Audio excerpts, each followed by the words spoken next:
Check 1, 2, 3.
And welcome back once again, everybody, to Nobby's Ballpark here in Cleveland, Ohio for Game 2 of the doubleheader today between Case Western Reserve University and Washington University, the second of 4 games in this series. The 2 remaining games to be completed, well, whenever the rain stops falling here in Cleveland over the next few days. In the meantime, we'll get going with Game 2 here. And what's ended up being a fairly nice day at Nobby's Ballpark. And the Spartans will look to try to even up the series after dropping the first game 7-5. Behind a well-pitched game for WashU's John Howard, the Spartans out-hitting the Bears 11-9 in the game, but could not come away with the win in the contest. And we will see if the bats can keep going for Case Western Reserve as they try to pick up the victory against a very good WashU team. Let's go ahead and get you the batting order for the Bears, who will be the visiting team again in today's game. Now 14-3-1 on the year, and again ranked 25th in Division III. Caleb Durbin, the shortstop, leading things off. Henry Singer gets the start in left field and will bat second. John Brinkman playing first base and hitting third, and then John Ostrander playing center field and hitting in the cleanup spot. Thomas Gardner, the catcher, hits fifth, followed by Jackson Gray, the right fielder, in the sixth spot. Zach Steika, the designated hitter for Game 2. He'll bat seventh. Colin Cahal, the third baseman, hitting eighth.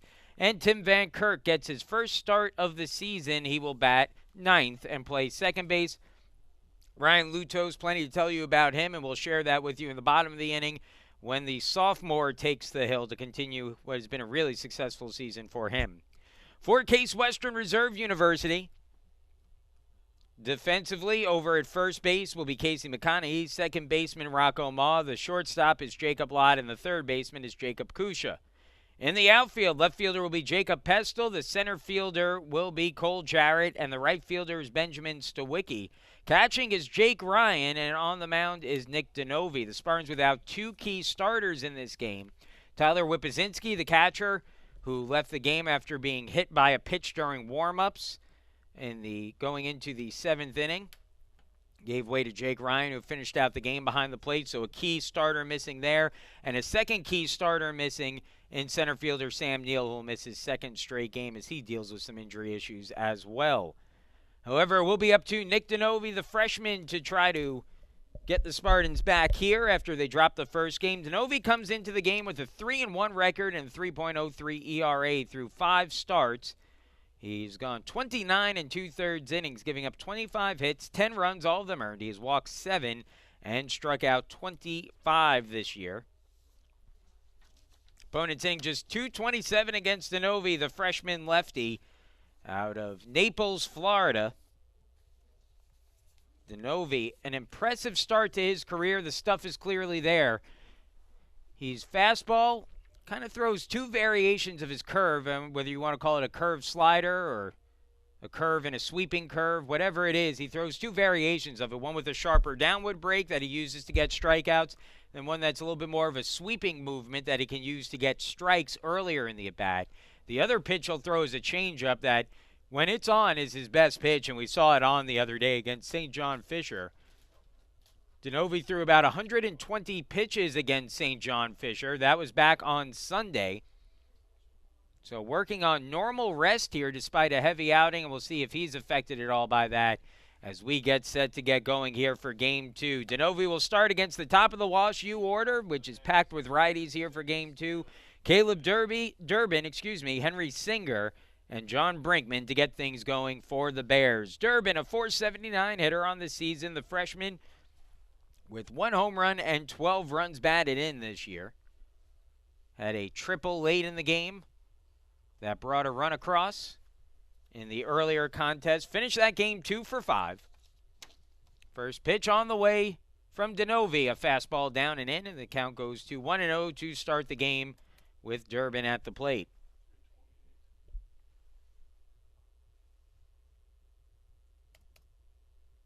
Now bunting, that one down the third baseline. Going to be a tough play for Kusha, who throws barehanded to first. Not in time. It's a bunt single.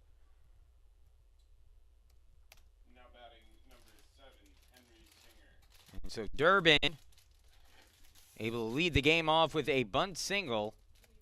And there's a runner on at first now with nobody out. So the Bears getting things started here quickly. And now Henry Singer to the plate. We'll see if Singer is looking to lay one down. He's 8 for 40 on the year with all 8 of his hits singles. He did not play in the early game. First pitch, he is squaring a bunt, gets it down, but foul. And the count goes to 0-1. Durbin is a speed threat at first base. 8 stolen bases on 10 attempts this year. And without Whippazinski in behind the plate, we'll see if Wash U tries to put some pressure on the Spartans catcher, Jake Ryan. Singer, a sophomore out of Highland Park, Illinois. The 0-1. Swing and a miss. High fastball, and the count goes to 0-2. Against Western New England, down in Lexington, South Carolina, it was a curveball that was the strikeout pitch of choice for DeNovi. We saw him go a little bit more to the changeup his last time out. That's the curve, chopped down the third baseline. Kusha fields it in fair territory. Long throw to first in time for the out. Good job by Kusha there. Not an easy play, and there's a runner on at second now with one away. Durbin moves up a bag. And now John Brinkman to the plate. Brinkman hitting at .400 on the year. 30 hits and 75 at-bats. 2 for 5 in the early game, staying with his 500 or 400 average that he had entering it. First pitch from DeNovi. Line drive softly towards second. Moss circles it, fields it, throws, and it's in time. 2 gone. So Brinkman grounds out on the first pitch he sees. Durbin moves up to third. There's now 2 gone in the inning. And the batter will be John Ostrander, .342 hitter on the year, who has a runner at third and 2 away.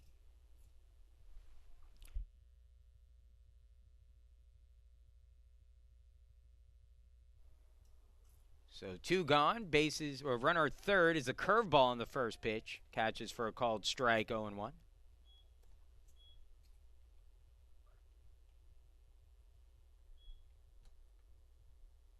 Now the 0-1 on the way.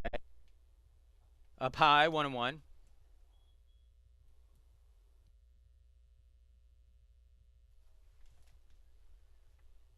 One and one the count on Ostrander. Runner at third, 2 away.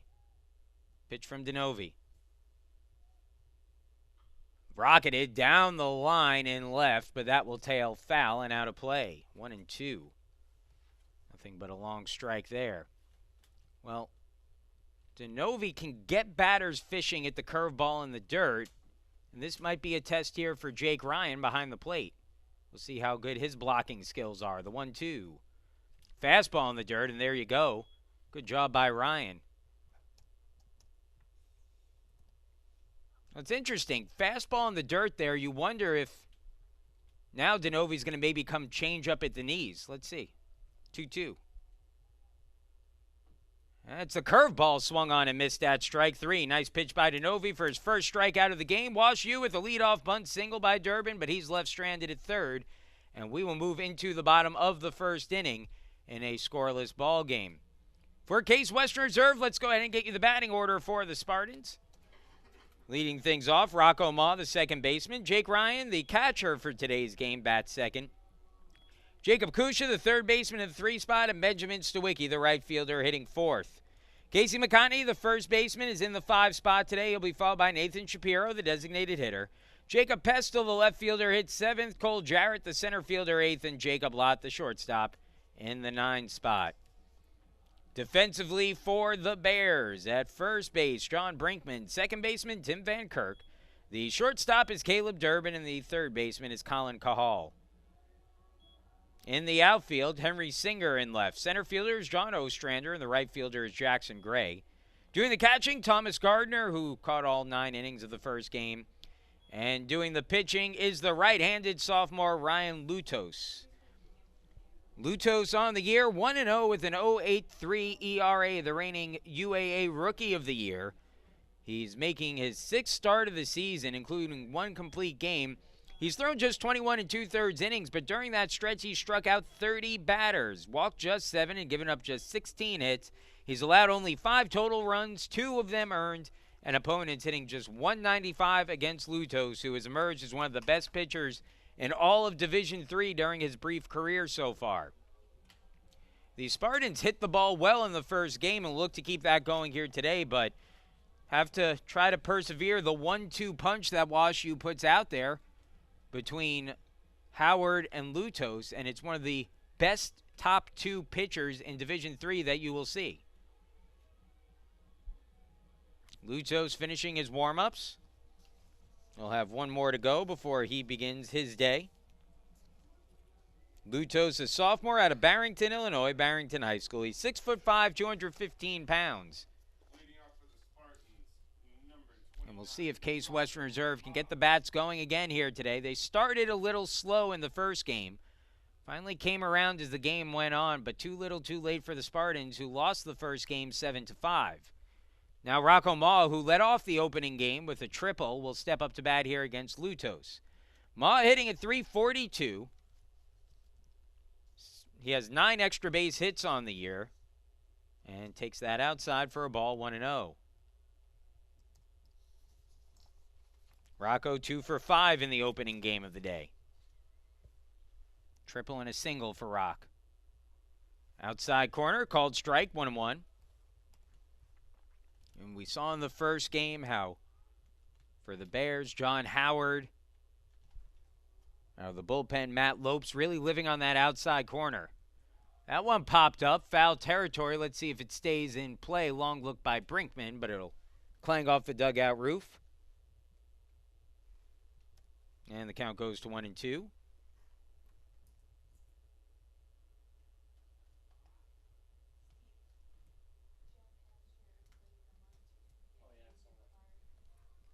So 1-2 count now on Ma at the plate. Here's the 1-2 pitch. Line drive, foul, and out of play. Count stays at 1-2.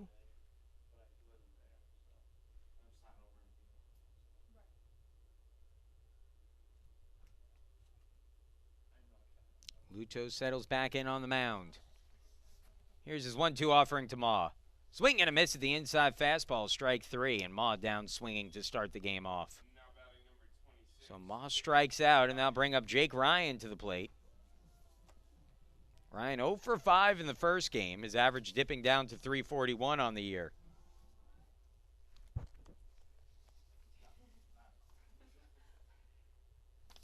Ludus now on the lower inside corner for a strike, 0-1. Again, a tough prospect here for the Spartans, who are looking to even the series at a game apiece. That one on the inside fastball, foul tip back, and the count goes to 0-2. Again, a similar strategy to what we saw from Howard. Work on the inside, work on the outside, move it back and forth. That one just misses off the outside corner, but when you have a good catcher like Gardner who can really frame those pitches,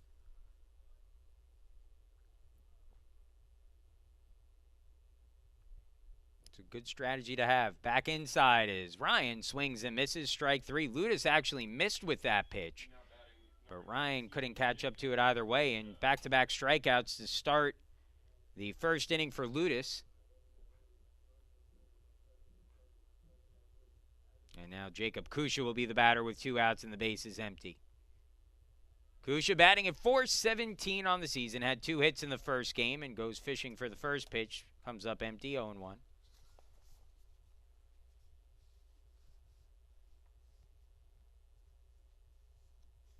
Kusha 2 for 5 with an RBI single. Outside, 1-1. Bottom of the first, scoreless early on here between Wash U and Case Western Reserve. Game 2 of 2 today, game 2 of 4 in the series. Down low, 2-1.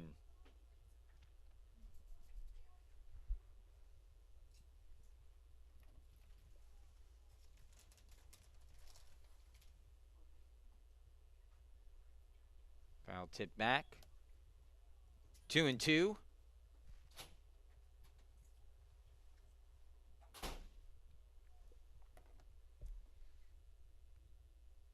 Kusha back in, the 2-2 on the way. Ludus ready on the hill. Here's his 2-2 pitch. Outside, 3-2, full count. Benjamin Stawicki out on deck.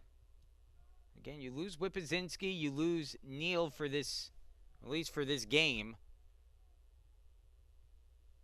Lineup a little bit less cyclical, if you will, if you're the Spartans, is that 3-2 pitch foul back. Not quite as long as it is with those two guys in there. Not that their replacements aren't good hitters in their own right, but Whipzinski capable of adding real pop to the lineup. Neal, a great season. It's the 3-2 on the way, and he foul tipped it back. 3-2 still. Another one that got in on Kush's hands. He tried to hold up, but he fouled it off. Well, Kusha making Ludus work a little bit here.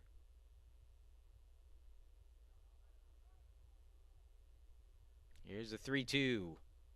Swing and a miss. Strike three. Ludus strikes out the side in the first. Spartans go down in order. We'll move on to the second scoreless game between Wash U and Case Western Reserve.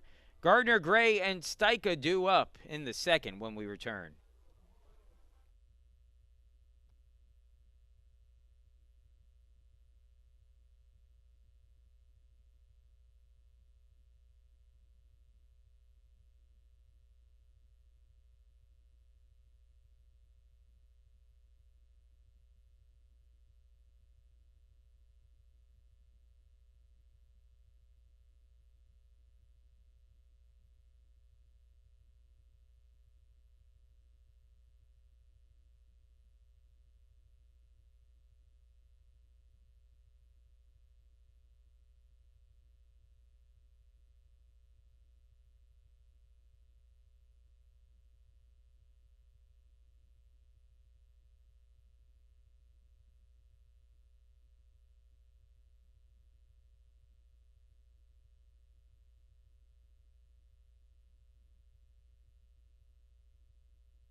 Welcome back once again as Case Western Reserve University and Wash U scoreless here as we begin game two. First pitch on the way from Denovi. Fastball for a called strike. 0-1 the count on Gardner, the catcher. Gardner, Gray, and Steika due up this inning for the Bears here in the top of the second. Down and out with that pitch. 1-1. Denovi worked through the first inning. After a leadoff bunt single for Durbin, retired the next three batters in order, left a runner stranded at third. So 1-1 on the way. Little up and in, 2-1.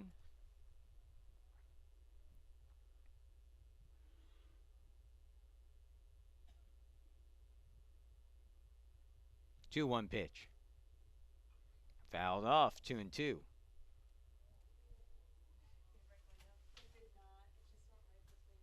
Pair of freshmen, or sophomore, I should say, and a freshman starter today for Case Western Reserve on the mound with Levine and Denovi.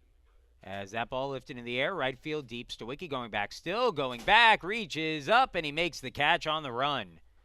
Stawicki with a nice grab out in right, and there's one retired. Now batting number 22, Jackson Gray. So one out now. Jackson Gray, the batter, a .296 hitter on the season. The one thing Levine and Denovi both have in common, they're both from Florida, southern Florida. And that one breaks inside and plunks Gray, and he's on with a hit by pitch. So there'll be a runner on with one away for Steika. Talk a little bit more about that Florida connection here in just a second as the freshman, Zach Steika, the designated hitter, will step in. Steika out of Cedar Lake, Indiana, not too far from here. Hitting .400 on the season. Ground ball hit to second, could be two if they hurry. Flip to second for one, on to first, double play, inning over. Well, that's how you get out of an inning quickly. The 4-6-3 double play helps out Denovi, who hits a batter with one out, and the Spartans will be through two here, scoreless. We'll go to the bottom of the second. Case Western Reserve looking to break through. It'll be Stawicki, McConaughey, and Shapiro due up when we return.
Second inning after Ryan Ludus struck out the side in the first.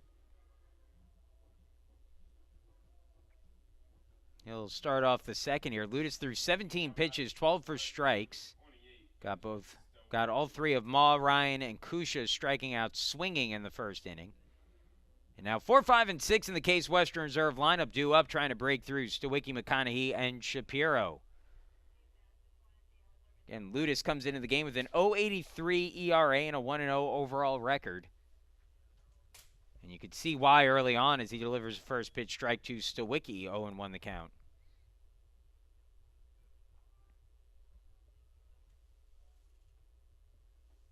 Now the 0-1. Up and in, 1-1.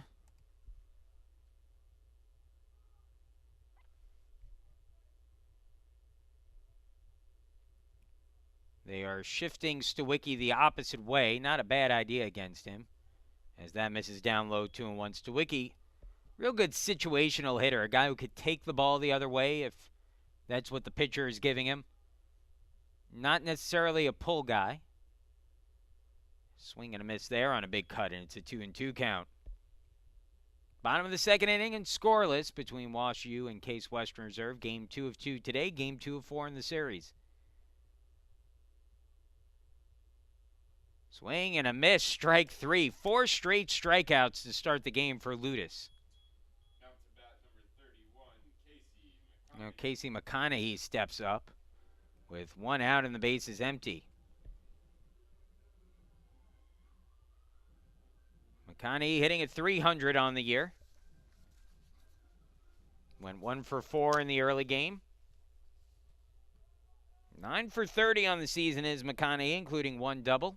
He's driven in 3. First pitch. Fastball at the knees, called strike, 0-1. And boy, Ludus looking effective early on here.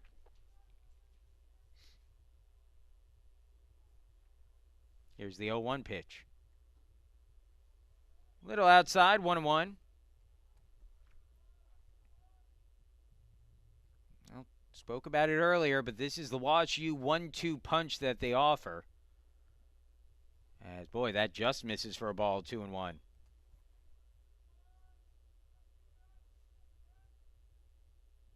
Maybe a bit up and in is the 2-1 on the way. That ball rocketing in the air deep towards left center field, coming over and making the sliding catch in right center for the out will be Jackson Gray, and that is the second out of the inning. First batter retired by something other than a strikeout today for Ludus. And there's now 2 gone, and Nathan Shapiro will be the batter. Shapiro batting at .237 on the year. He's in a bit of a slump right now. Trying to break out of it here as the first pitch on the way. Swings and fouls it back, 0-1.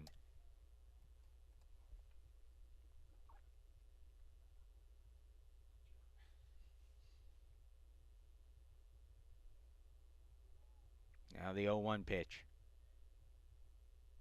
Breaking ball, called strike, 0-2.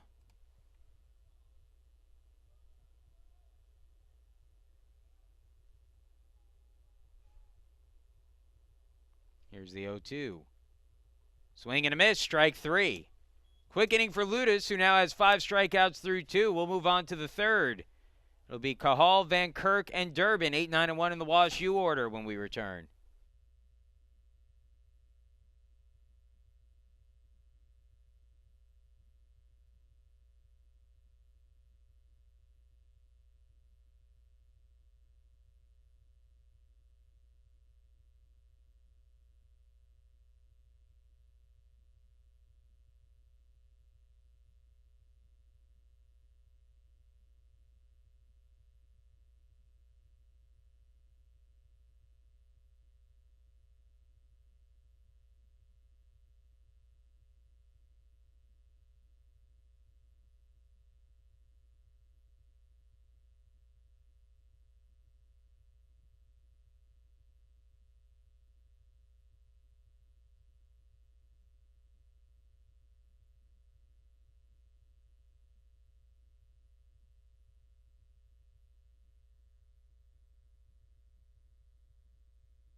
Welcome back once again. It's Case Western Reserve set to get going. Here in inning number 3, Nick DeNovi has allowed just one hit through the first 2 and starts Colin Cahal off with a strike. 0-1 looked like the change up there. Third inning and scoreless. Good pitching matchup once again early on. Chopper towards short. Fielded on a big hop by Lott. Throw to first. In time, 1 gone. Well, DeNovi now with just 20 pitches to get his first 7 outs of the game. Number 31, Tim Van Kirk. And with 1 gone in the frame, the 9-hitter Tim Van Kirk comes up. First start of the season for Van Kirk, who takes the first pitch fastball down and out for a ball, 1-0.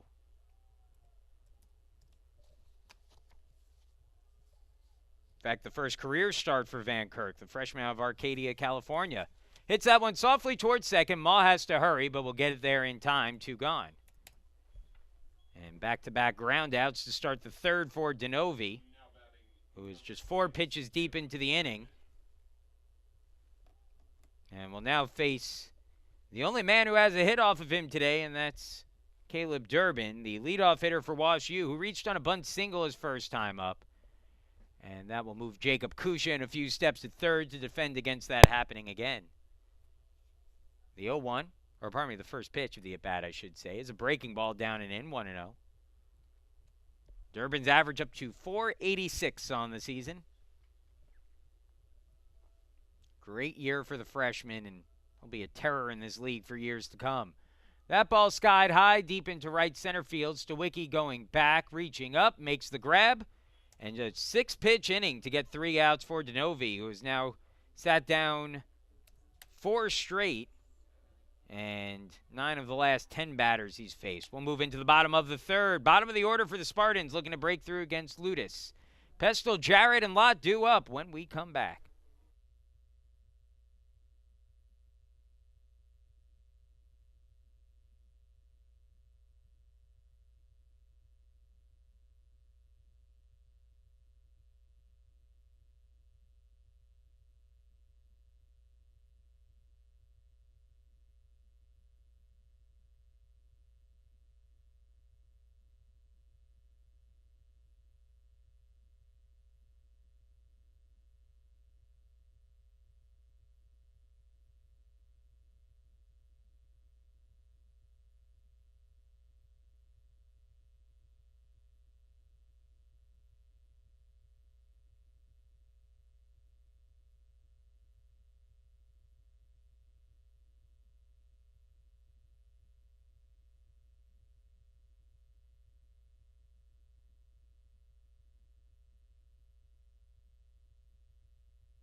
Welcome back once again. It's Case Western Reserve University looking to break through as we begin the bottom of the third. Ludus has been great so far.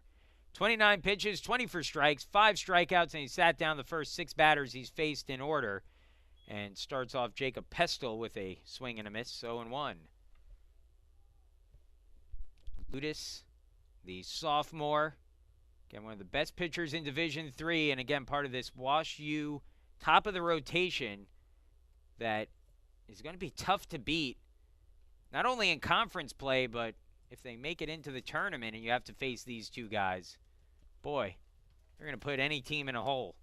1-2, as that one's fouled off.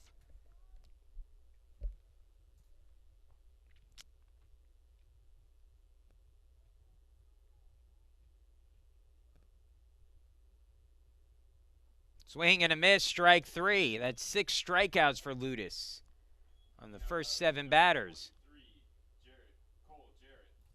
Now Cole Jarrett will step up with the bases empty and 1 away. Jarrett, a .320 hitter on the year.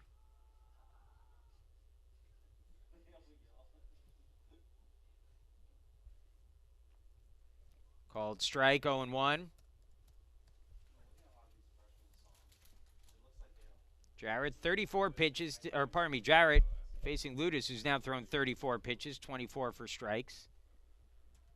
Took something off of that one, put it on the outside corner, and 0-2. Jarrett hitting at 320 on the year. He was 1 for 1 as the 0-2, 1 for 1 in the early game. Fouls that one off. Stays alive. Count stays at 0-2.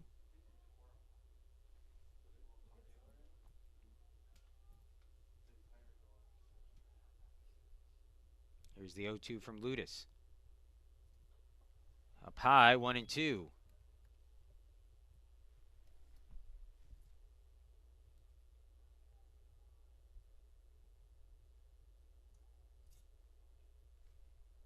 Here's the 1-2. Excuse me, swing fouled off by Jarrett. Count stays at 1-2.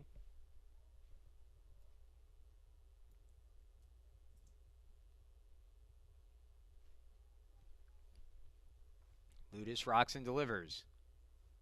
Off the plate, 2-2. Tried to break the changeup over that outside corner. Here's the 2-2. Called strike 3 looking. And Jarrett frozen on the fastball at the knees. Now it's bat number 1, Jacob Lott.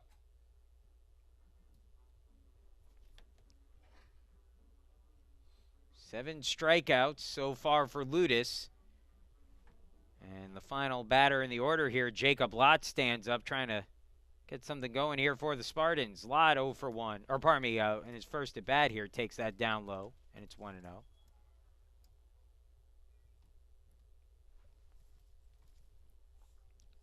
Lott was 2 for 4 in the early game.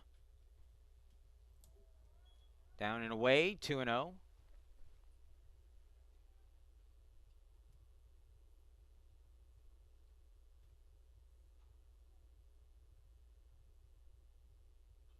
Cranks that foul, and the count goes to 2-1.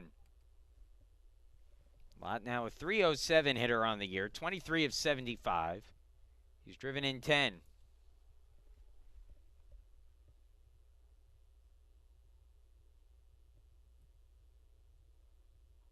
That's right there for a strike. It was the changeup that Ludus hit with there, and it's 2-2.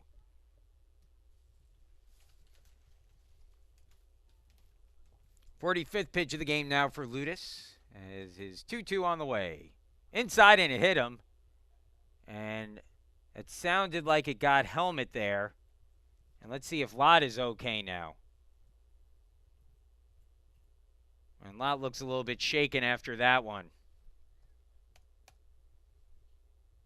Got him on the helmet, and might have clipped a little bit of his neck as well. And I think that's what he just pointed to as trainer Taylor Jarzynski comes out. Lott's going to be okay. He'll stay in the game.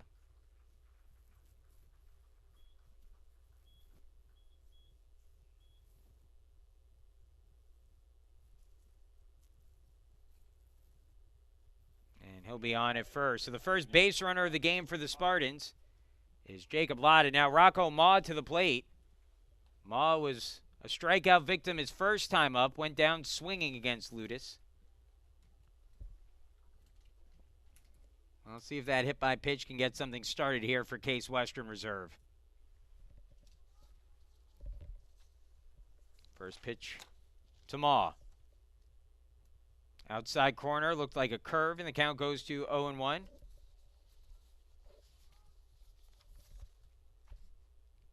Ludus has given up just 2 extra base hits this year out of the 16 total he's allowed. Both of those doubles. Swing and a miss, and the count at 0-2.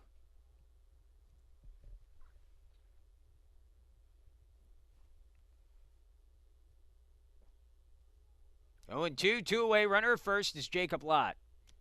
Lott takes a few steps off the bag. Here's the 0-2 to Ma. Little outside, 1-2.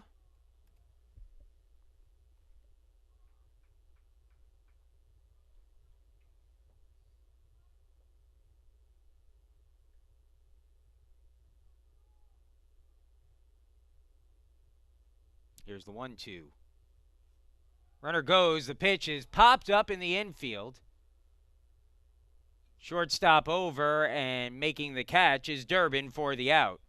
So that ends the frame. However, Case Western Reserve leaves the man on. They get their first base runner of the game. But WashU works around it. We'll move into the fourth. 2, 3, and 4 in the WashU order. Singer, Brinkman, and Ostrander due up when we return.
Henry Singer to lead things off, 0 for 1. Fouls back the first pitch from DeNovi, who has thrown just 24 pitches through the first 3 innings. Count is at 0 and 1. Good start to the day for DeNovi. See if he can keep it going here in inning number 4. Another one foul back, 0 and 2.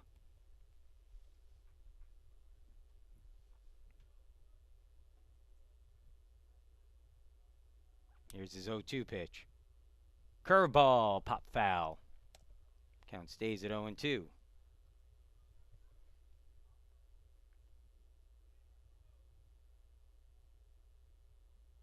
Oh-2 pitch.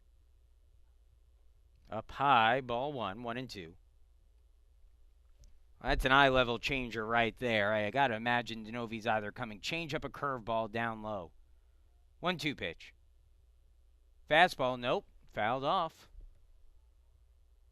Singer fouls that one away. Singer hitting 195 on the season.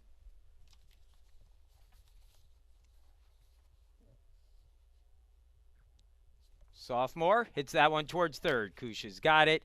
Throw to first is there for the out, and there's one gone. Second time today that Singer has grounded out to third base. So one gone now, and the batter will be John Brinkman. Brinkman 0 for 1 in the game with a ground out to second.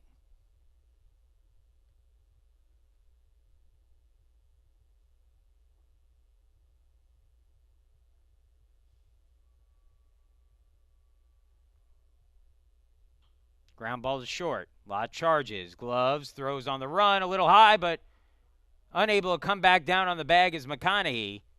And reaching on the error by the shortstop Lot is Brinkman. Now batting number 4, John Ostrander. Good throw gets him there, but throw is a little bit up high. McConaughey couldn't land back down on the bag. And Brinkman is on with one away. Batter now is John Ostrander, who struck out swinging in his first at bat. Chopper hit to short. Let's see if they can turn 2 to second for 1. On to first. Not in time. It wasn't hit hard enough to turn 2, but the Spartans get the lead runner. 6-4 the put out at second. And there's now 2 gone in the inning. And the batter will be the catcher, Thomas Gardner. Number 8, Thomas Gardner. Gardner 0 for 1 with a fly out to right.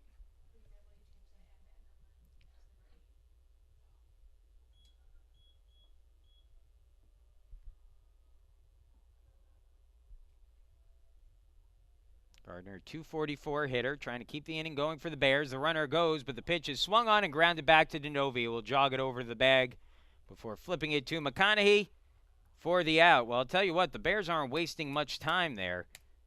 Taking some swings early in the count. We'll move along into the fourth. Still scoreless. Case Western Reserve looking for its first hit. 2, 3, and 4 in the order come up here in the fourth. Ryan, Kusha, and Stawicki when we return.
Tough day for Jake Ryan, who will try to turn things around after striking out in the first inning against Ryan Ludus.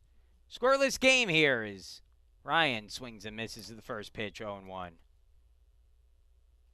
Ryan, Kusha, and Stawicki, 2, 3, and 4 in the Case Western Reserve lineup against Ludus, who has looked good. The only base runner he allowed so far today, a hit by pitch. Outside there, it's 1-1. Spartans have done a decent job working up his pitch count a little bit.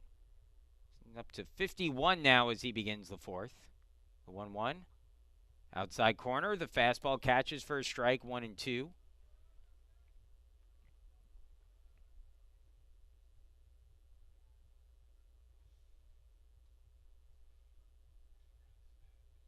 Now the 1-2. On the outside corner again, called strike 3. 8th strikeout already for Ludus. And Jacob Kusha to the plate. Kusha 0 for 1, a strikeout swinging in his first at bat.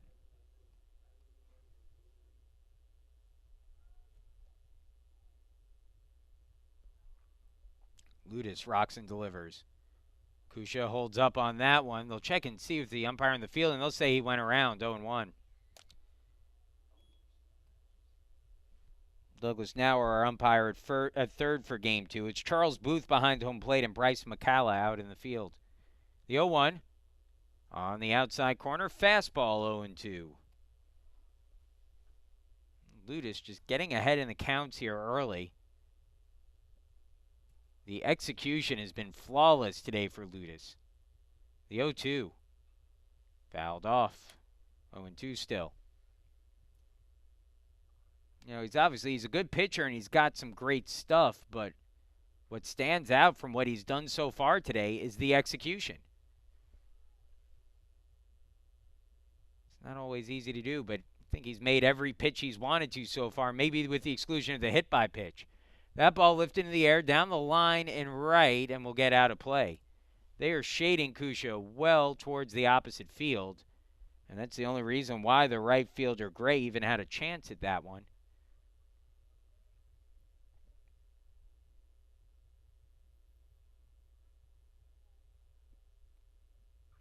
Now the 0-2.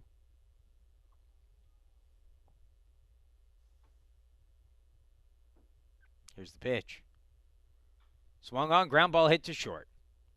Durbin with it, comes up throwing, and just in time to get Kusha for the out. Kusha really running hard down the line. Nothing to show for it, though. That'll be the second out of the inning. And with 2 gone now, Benjamin Stawicki comes up, looking for the Spartans' first hit of the game. Both pitchers dealing well here. The only hit we've seen for either team was a leadoff bunt single for Washington.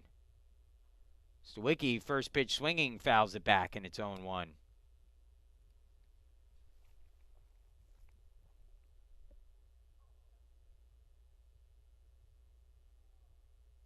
Now the 0-1. Little bit outside, 1-1 the count.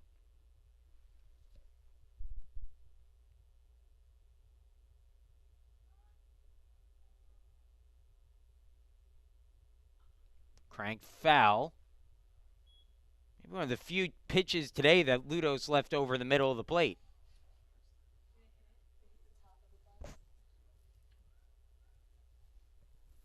And so now the count at 1-2 on Stawicki. Here's the 1-2 pitch. Just outside, 2-2. That's really what stands out. Ludus, Howard, again, even Lopes earlier today. These guys have executed their pitches. They find a spot that they want to put the ball, and they put it right where they want to. It's not easy to do. Popped up, fouling out of place. Stawicki's staying alive.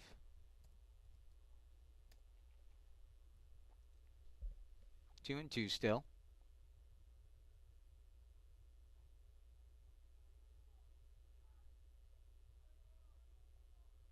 Here's the 2-2 pitch. Swing and a miss, strike 3. Stawicki down swinging. The 9th strikeout already for Ludus through 4. And we will move into the 5th. A very quick moving game here as we move along to the 5th inning. Gray, Stajka, and Cajal due up for Wash U when we return.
There's 3 base runners today against Denovi. A single in the first, a hit batter in the second, and a error in the 4th.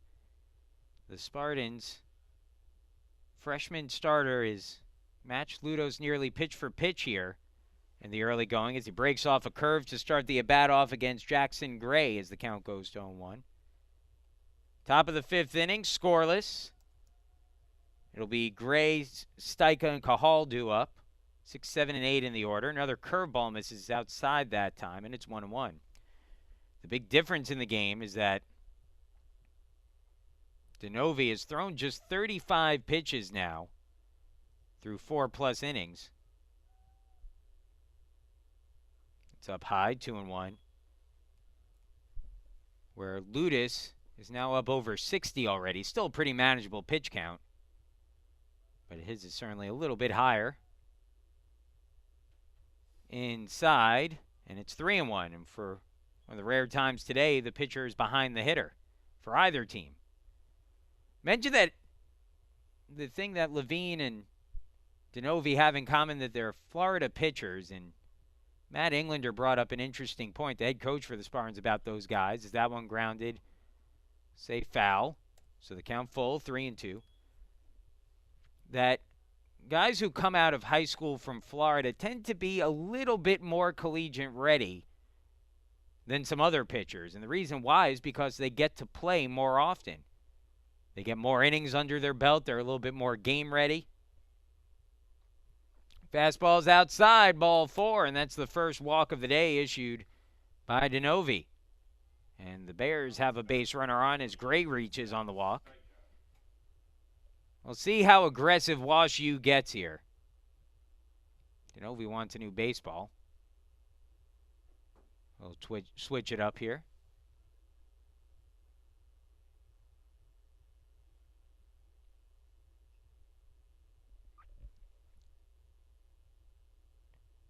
Steica grounded into a 4-6-3 double play his last time up. Runner goes. The pitch taken for a strike. Throw down to second is in time for the out. Tag applied by Rocco Maw. Jake Ryan throws out the base runner. 2-4 on the caught stealing, and that will be the first out of the inning. We'll have to check what it was at the plate, whether it was a ball or a strike. It was a strike, so the count at 0-1. Now the 0-1 pitch. Line drive into center field. It's a base hit. Second hit of the game for the Bears, and the first one that's left the infield. So Steica singles into center. Now batting number 11, Colin Cahal. So 1 out now. Runner at first, and Colin Cahal will be the batter. Cahal, a .250 hitter on the year, 0 for 1 in this game. A ground out to short his last time up. Denovi switches up baseballs again.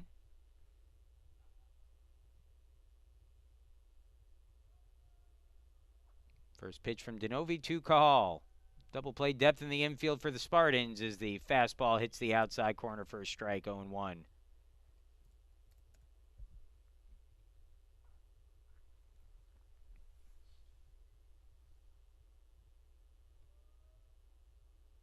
Now the 0-1.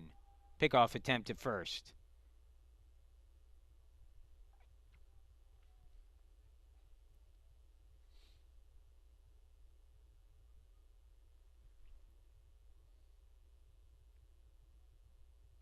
Popped up, foul territory, long run for McConney. You know, watch it as it lands out of play. 0-2. Better job by the Bears this inning making Denovi work. He's up to 43 pitches in the game now, with 1 out here in the 5th. Denovi shakes off a few signs, gets the pitch he wants. The 0-2. Looked like the changeup, and popping it up, fouling out of play is Cahal. Count stays at 0-2. It's interesting that with the freshman on the mound and the sophomore behind the plate, Coach Englander letting them call their own game here. Is that fastball just a little outside, 1-2. Again, you may want to show that fastball off that outside corner to try to break off a curve here. See if something's going on the base pass right now. Nope. Curveball, low and in, 2-2.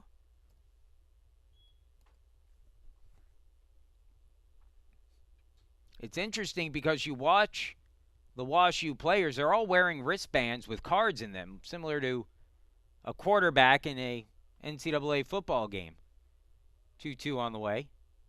Ground ball hit towards the middle. Maw has it to second for 1. Back on to first. In time, double play, 4-6-3, turned by the Spartans to end the inning. Talk more about those cards here in a second, but we'll move along into the bottom of the 5th. Spartans are trying to do something at the plate right now against Ludus, who's been great. It'll be McConney, Shapiro, and Pestle due up when we return.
Welcome back once again is Case Western Reserve University and Washington University scoreless. Spartans have been held without a hit. WashU not much better, 2 hits, as we see a couple of young pitchers going today, and they fared pretty well. Ludus has been fantastic. 9 strikeouts through the first 4 innings. Starts McConaughey off with a fastball that he grounds through the middle of the infield and into center for a base hit. So that's the first hit of the game for the Spartans. First pitch swinging, McConaughey singles up the middle. Well, leadoff man is on in a game where 1 or 2 runs might do it. We'll see if the Spartans try anything on the base paths here. McConaughey, not the fastest of guys on the team. He's attempted 1 steal and has been successful so far this year. Shapiro at the plate. He's going to bunt. Gets it down, but foul. And the count goes to 0-1. And that tells you 2 things, the bunt there by Shapiro. A, it tells you the confidence that Matt Englander has in his freshman DeNovi on the mound to try to play for 1 run here and see what happens. B, it tells you that the respect that he has for Ludus on the hill and the way he's thrown today. And who could blame him there? The 0-1. Again, squaring to bunt. That one down nicely towards third base. Picked up. Look at second, but the throw on to first is on target by Cajal for the out. And that'll be a sacrifice bunt for Shapiro. McConaughey now in scoring position. Well executed there by the Spartans. And now it's up to Pestle to try to drive the run in. Pestle 0 for 1. Struck out swinging in his last at bat.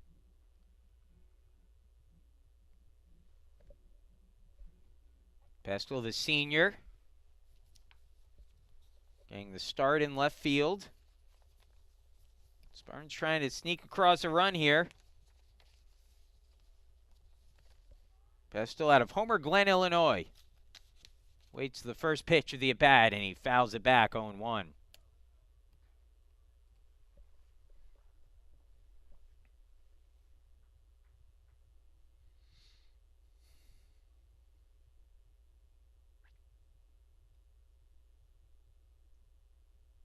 Here's the 0-1 offering.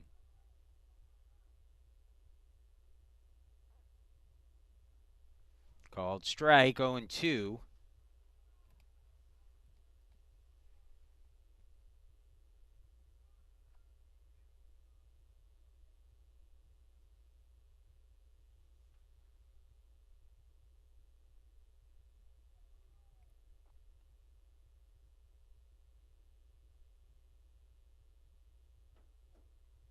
Just a bit down low. 1-2 the count. Seen a couple times today where the WashU head coach Pat Bloom will ask his catcher where did that pitch miss on a couple of those close ones, and the catcher Gardner will tell him down low or outside, kind of signal with his hand.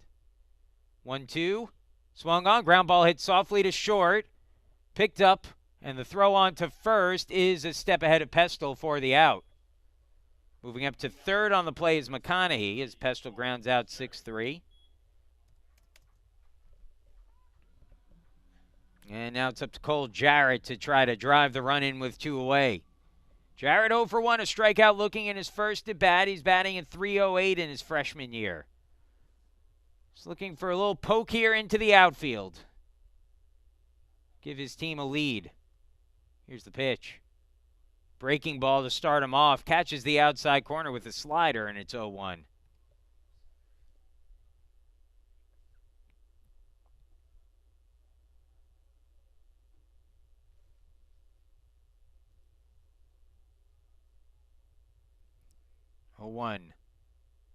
Swung on, fouled off 0-2, and Ludus can work around his first hit allowed today with 1 more strike.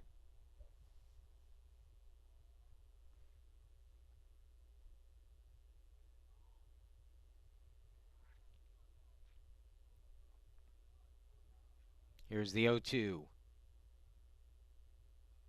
And just getting a piece of it, kind of throwing the bat at the ball to stay alive is Jarrett.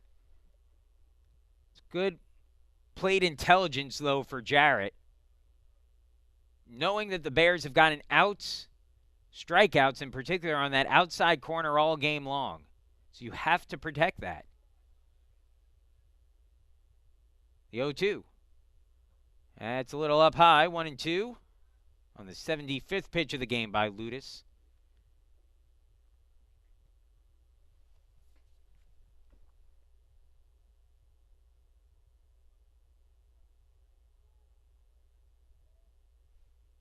One, two. Inside.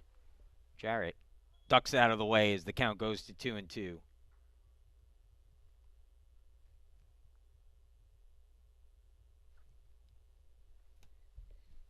Two and two the count, 2 away.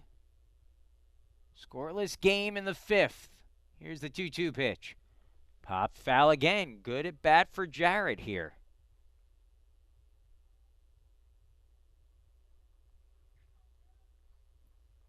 Doing just enough to stay alive. McConaughey still at third.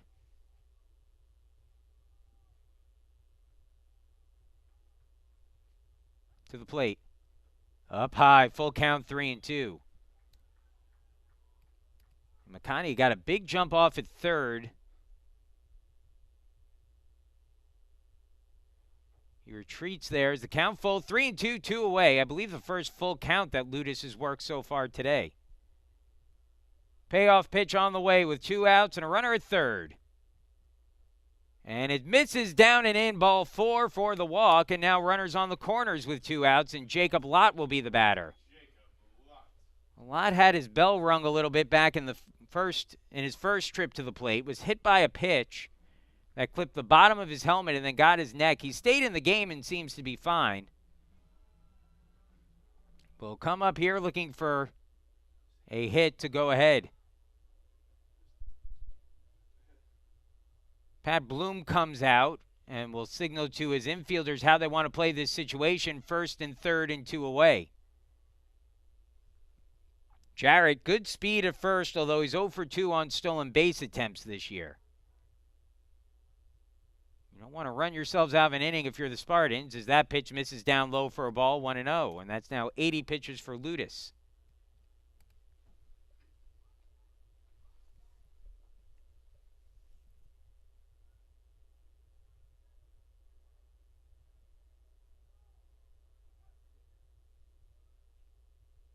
Swing and a miss. Fastball up and in. Brings the count to 1-1 on Lott, a .307 hitter on the season. He's driven in 10, batting out of the 9 spot all season long. See what he can do here. 1-1. Fouls it off, 1-2.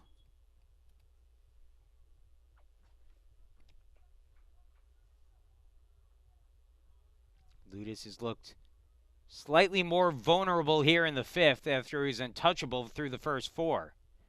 It's 1st and 3rd, 1-2 the count, 2 away. Spartans trying to break through. Here's the 1-2. Inside, swung on and missed at strike 3, and that ends the inning. The 10th strikeout of the game for Ludus ends the 5th. The Spartans leave men stranded at 1st and 3rd, and we'll move into the 6th in a scoreless game. 9-1-2 for the Bears due up. Van Kirk, Durbin, and Singer when we return.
Scoreless game, and we are moving into the 6th.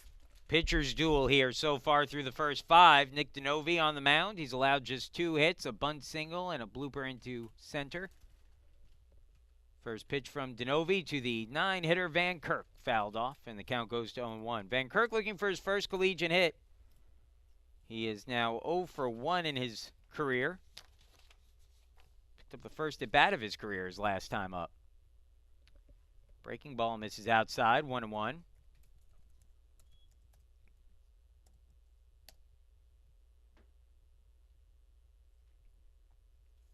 One pitch.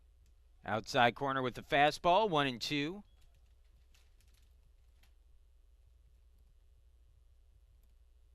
Now the 1-2. Curveball outside, 2-2. One other game going on in conference play today in the UAA, and that's Emory and Brandeis down in Atlanta here on the opening day of UAA play. The 2-2. Fastball outside corner. It's a called strike 3, and Van Kirk down looking. One gone. Now batting number 6, Caleb Durbin. As the second strikeout of the game for Denovi, who has pitched to contact so far today. And we'll go through the lineup for the 3rd time now. Caleb Durbin has one of the 2 hits against him, a bunt single in the first inning. Lines that one down the line and left, and that'll get it down for a base hit. Picked up quickly out there by Pestel, who fires it in and holds Durbin to a base hit. So Durbin held to first.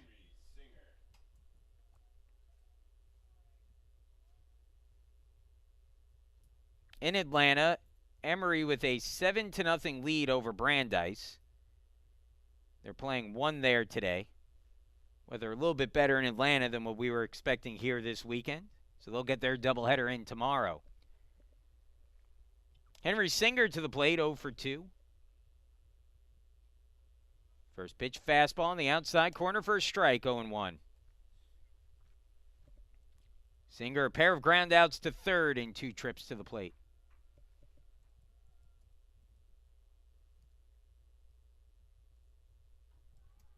Runner goes. The pitch is popped up. Shallow center. Going back is Lott. He makes the catch. The throw will come back to the bag, but unable to get over there as Lott kind of just whipped it back. He had time after making that really nice catch, but Durbin is able to return. If Lott had kind of held up for half a second, he would have been able to turn around and fire one back into first base. Plenty of time to get Durbin, who is already standing at second base.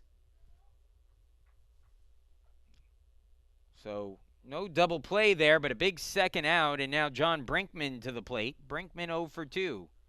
Pops up the first pitch he sees, fouling out of play, 0-1.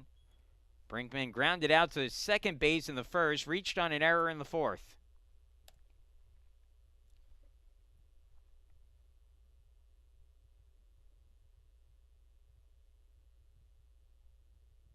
The 0-1. Swung on, fouled off again, 0-2. 56 pitches now for Denovi, who's trying to get through his 6th inning of work. Here's the 0-2. Runner goes, big jump, the pitch taken high, and no chance there as that base was stolen on Denovi. Durbin had a huge lead and is able to steal successfully his 9th stolen base of the season. So it's 1-2 now. See if Denovi can get Brinkman here. Curveball in the dirt, blocked nicely by Ryan, and the count at 2-2. It's a big stolen base, though, with Brinkman at the plate. Brinkman hitting at .390 on the season. He has 30 hits now. Just 1 extra base hit, though, for Brinkman. And so for a guy who, this season at least, and he's hit for some power in the past for sure, it's a little bit of an aberration for him. But for a guy who this season has not hit for power, to get that potential go-ahead run at second base is huge. 2-2. Popped up, foul, and that will get out of play. Count stays at 2-2. So all the more importance now for Denovi to try to finish the batter off at the plate here.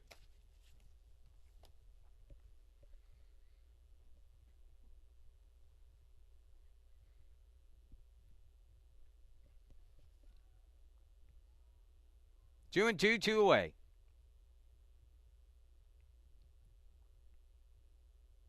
Fastball in the dirt. Ryan scoops it. But the count now full, 3-2.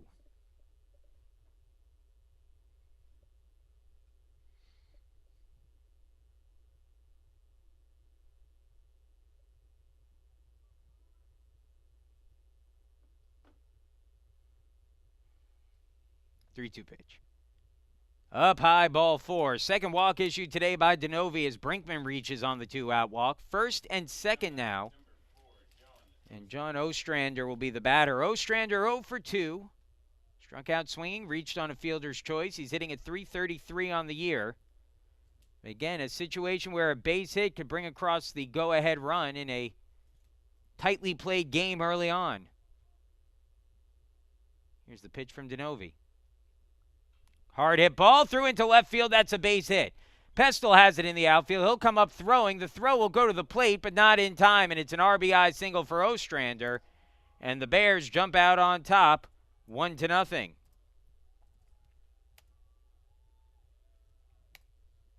So Durbin scores from second. Ostrander with the RBI single. His 15th run batted in of the year. And it's 1-0 Wash U, and that will bring out Nick Callahan to have a talk with Denovi.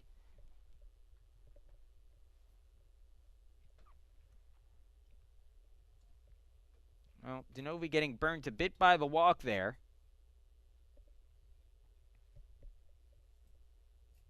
And then first pitch swinging, Ostrander able to single through the left side. And so now, with a one-run lead, we'll see if Denovi can keep it at that one run.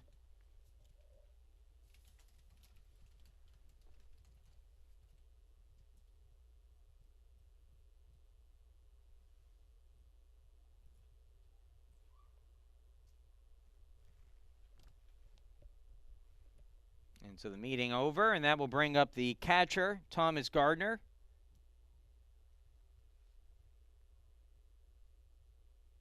Gardner hitting at .239 on the season, 0 for 2 in the game today. A fly out to right and a ground out to the pitcher in his 2 trips to the plate. First pitch from Denovi. Fastball strike, 0-1. Caught the lower inside corner of the strike zone.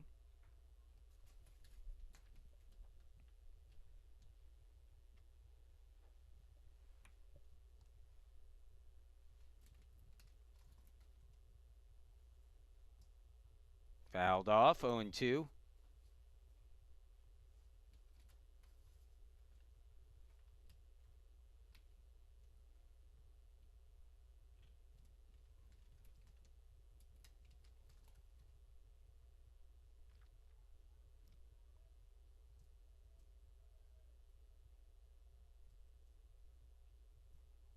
Now the 0-2. Runners go. The curveball misses up and out, and the double steal. Both runners safe. Again, a big jump on Denovi there.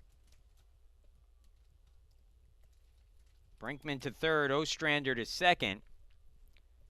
And Denovi has just not done a great job keeping the runners close. They've read his move well to the plate, and that's fine. But now if you're Denovi, you better get this out at the plate. Here's the 1-2. Fastball a little outside. 2-2.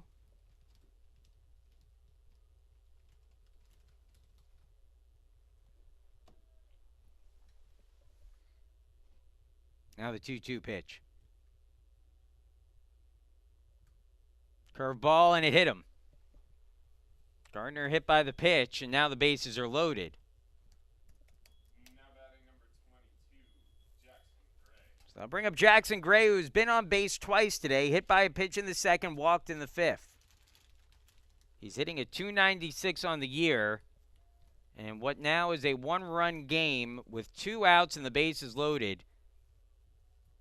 Gray can really put this one in Wash U's favor with a base hit. Lefty-lefty matchup.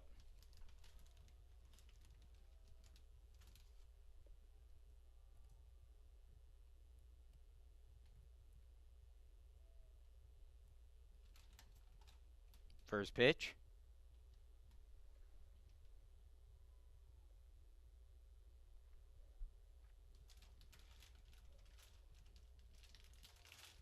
Now everyone's set. Here comes the first pitch from Denovi to Gray. Curveball lifted in the air, center field. Jarrett there underneath it and makes the catch to end the inning. However, the Bears strike first. A run on 2 hits, no errors, and 3 left on base. 6th inning coming up, top of the order for the Spartans, who try to answer back.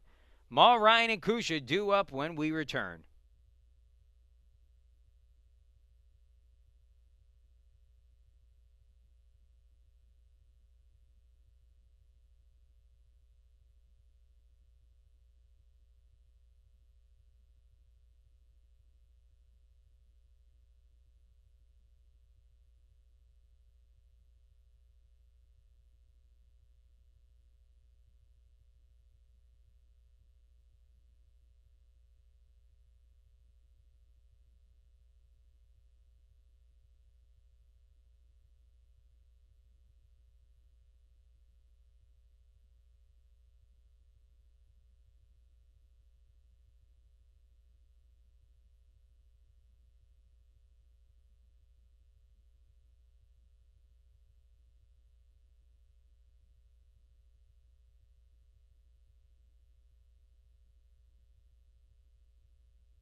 Well, the Bears strike first, a run in the top of the 6th, and it's 1-0, breaking the stalemate through the first 5 and change. And now the Spartans, with their top of the order coming up, will try to respond.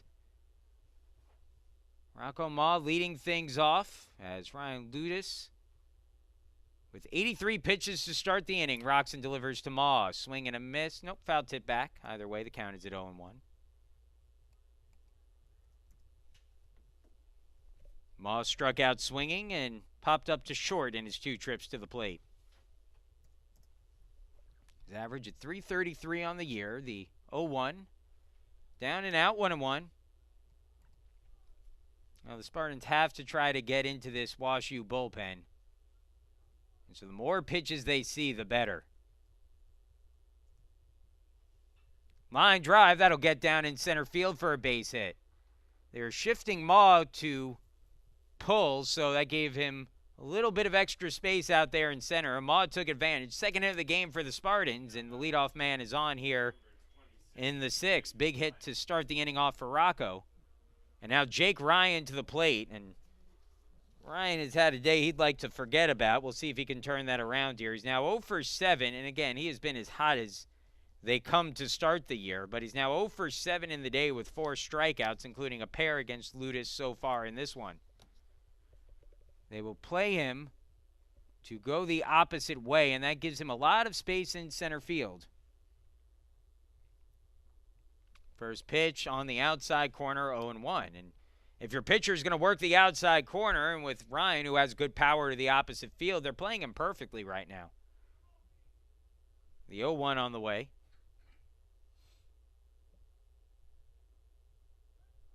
Throw down to first, not in time. Rocco at first base has stolen 6 bases on 7 attempts this year. Here's the 0-1 to Ryan. Swung on, line drive, center field, dropping, and drops in for a base hit.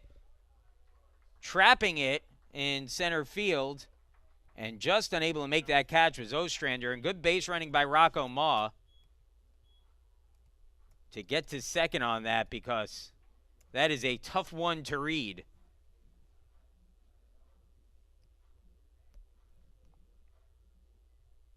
So 2 on, nobody out, and the Spartans have a chance to even the score here with the heart of their lineup coming up. Jacob Kusha at the plate, 0 for 2. Strikeout swinging and a ground out to short.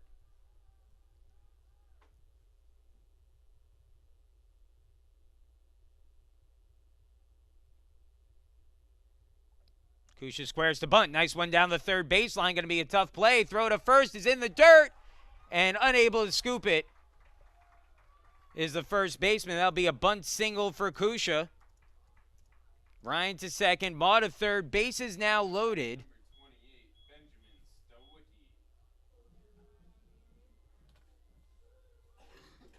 And that will bring up Benjamin Stawicki with a chance to tie the game.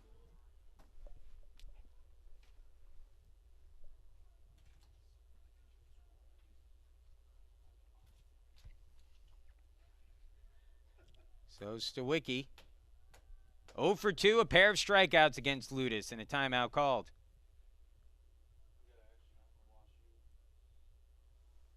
Bullpen going for the Bears. There's number 10 out there, Mitchell Black, who has begun to warm up. First pitch, fastball outside corner to Stawicki, 0-1.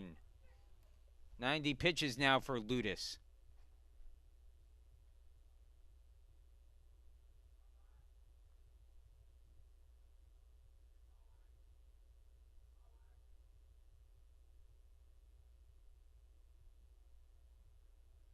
The 0-1.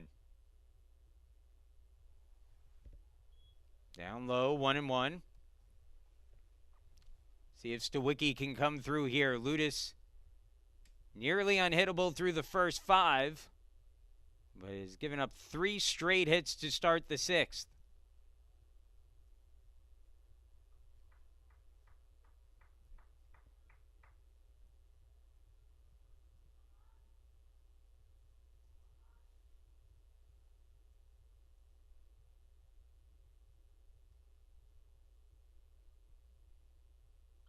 In the air, right field and deep. They were playing him shallow. The catch is made out there. Tagging from third and coming in to score on the play is Maw. Going to third on the play is Ryan. And the Spartans even this one up. 1-1 the score and a sacrifice fly by Benjamin Stawicki.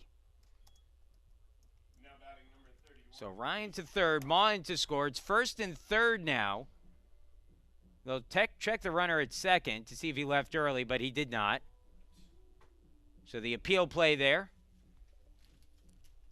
And now Casey McConaughey at the plate. 1 for 2 on the day. 1 of 4 hits for the Spartans in the game so far.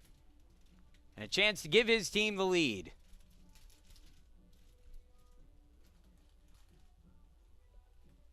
McConaughey stands in the batter's box, hitting at .313 on the season. Each team with a run on 4 hits.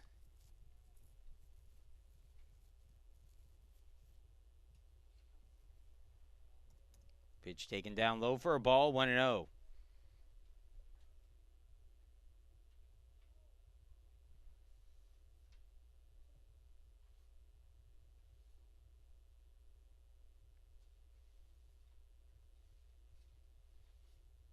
Curveball called strike. Brings the count to 1-1 on McConaughey. Let's see if Casey can pick up another big hit here. He got the first hit of the day for the Spartans his last time up. That was last inning in the 5th. Was left stranded at third base that frame. Ludo's clearly not as sharp as he was earlier on, but let's see if he can find some of that form. The 1-1. Up and out for a ball. 2-1. Nathan Shapiro is out on deck.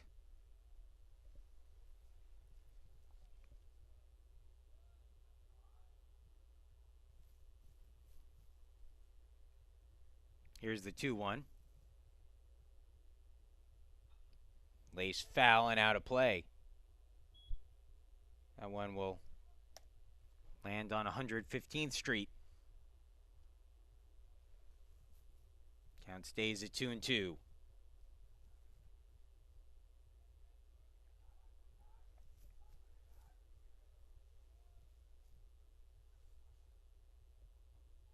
Called strike 3 on McConaughey on the pitch down and in, and that will be the second out of the inning. Now batting number 20, Nathan Shapiro. 11th strikeout of the game for Ludus.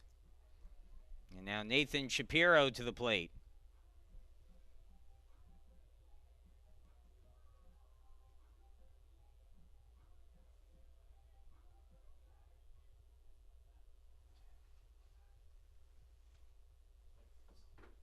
Shapiro. Sack bunt his last time up. He's 0 for 1. First pitch. On the outside corner, a called strike.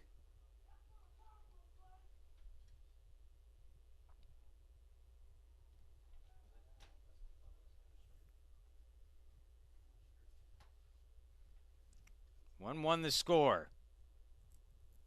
Here's the 0-1 pitch. Down and out, 2-1, or 1-1, excuse me.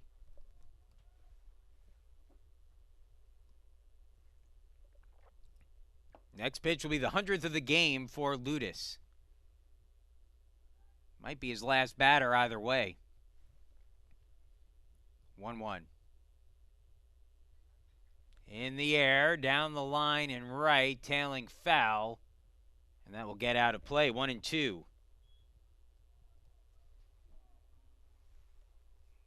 Again, I don't know what the pitch count looks like for Ludus on a normal basis. I do know that his inning total through 5 starts is only 21 2/3, so you have to imagine he's not going very deep in games. And so potentially the 100 pitch mark might be right about his limit. We'll see as the 1-2 on the way. Lifted foul by Shapiro. Count stays at 1-2. Shapiro, a .231 hitter on the year.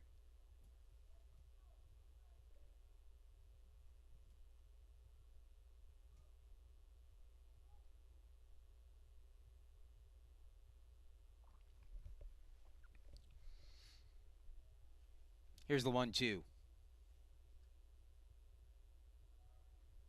And he fouls that one off his fists. And so Shapiro stays alive, 1-2 still.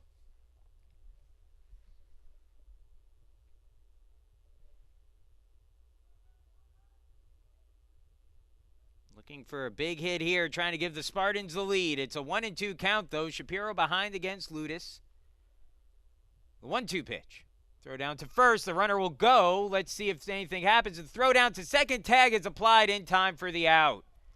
And Kusha will be caught stealing there as he tried to get in the rundown, and that ends the inning. 1-3-6 on the caught stealing. And we will move along into the 7th. We're all tied. 1-1 the score. Wash U with the bottom part of their order. Cahal, Van Kirk, and Durbin due up when we return.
Welcome back. It's a brand new ball game as we enter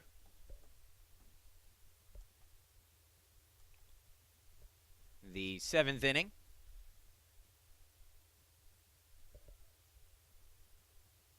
Nick Denovi back out on the hill, begins inning number 7 with the first pitch fastball up high to Steika, and the count goes to 1-0.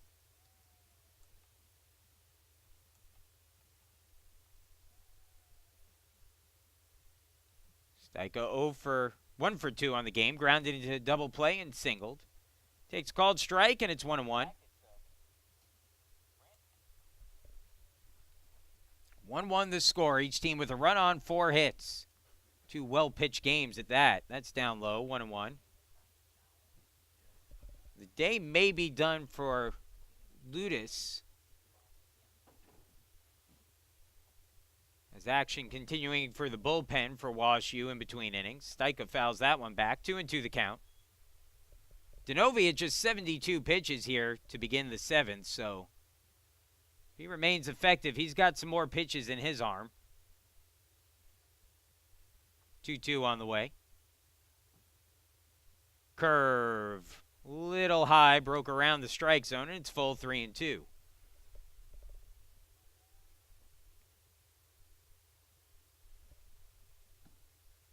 Now the 3-2. Up high, ball 4, and a leadoff walk issued. So the leadoff runner is on. Stika reaches, and now Cahal due up. Cahal 0 for 2, a ground out to short, and then grounded into a 4-6-3 double play his last time up. We'll get a substitution here as a pinch runner coming in for the Bears, and that will be Ty Dollinghouse who will take over. So Dollinghouse to run for Stika.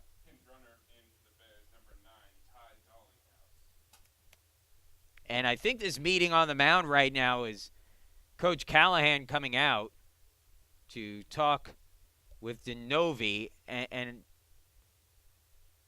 I believe the meeting on the mound, as much as anything, it's talk about how to make sure you're holding the runner on. Because that was something last inning that we saw Denovi struggle a little bit with. In the meantime, the bullpen getting going for the Spartans as Scott Kutchke takes a jog out. Callahan taking his time on the mound. Now we'll head back.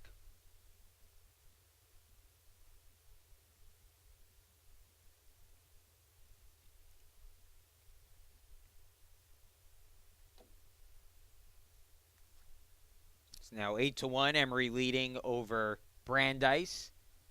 And the other UAA game going on today.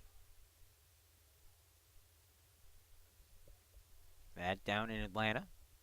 First pitch on the way, a fastball to Cahal, and the count goes to 0-1. Cahal not bunting there. We'll see if he changes his mind now behind in the count 0-1. We'll see if Dollinghouse is moving. 0-1, throw down to first.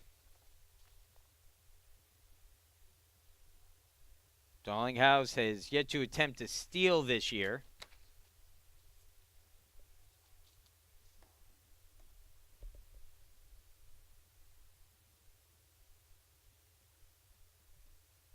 Oh, 1. Ground ball hit towards second. The runner was going, so the only play for Ma is going to be at first. He gets the out there. Moving up to second base on the play is Dollinghouse, and there'll be a runner at second with one away, the potential go-ahead run in the game. And it looks like we'll get another pinch hitter here as Bo Anderson will step into the batter's box.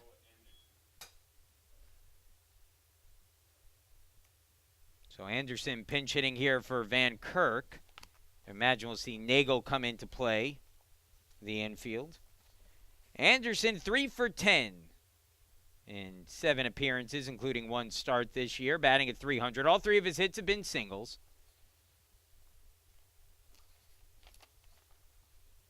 Anderson, a freshman from Wilmington, Delaware, Tower Hill High School.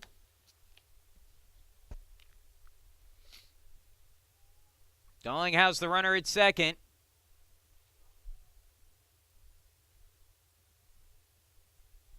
Denovi trying to work around a runner in scoring position with 1 out in the frame. Look back to second now to the plate. The pitch. Called strike, and the count goes to 0-1. Denovi's got to be careful. He rolled through that a little bit, I thought, on the mound. I stand to be corrected here as Pat Kennedy, our resident in-booth umpire, says I was wrong, and I'll settle for being wrong there, as that's down low for a ball. Our own Gene Steratore here. 1-1 the count now on Anderson.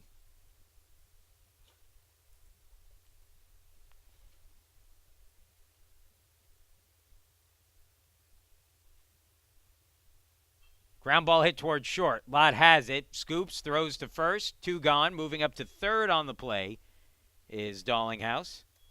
And now 2 outs and a tough hitter coming up here in Caleb Durbin. Durbin has 2 of WashU's 4 hits in the game, a single in the first and a single in the sixth. The single in the first was a bunt hit, and his single in the sixth was a line drive ripped into left field.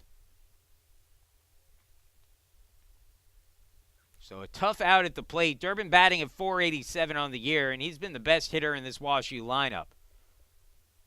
DeNovi needs to be careful with him at the plate as the first pitch popped up, foul and out of play, 0-1. He's a nightmare to defend right now because Kusha has to take a few steps in to defend against the bunt. However, he's a right-handed hitter at the plate, and he can rip one right past Kusha fairly easily.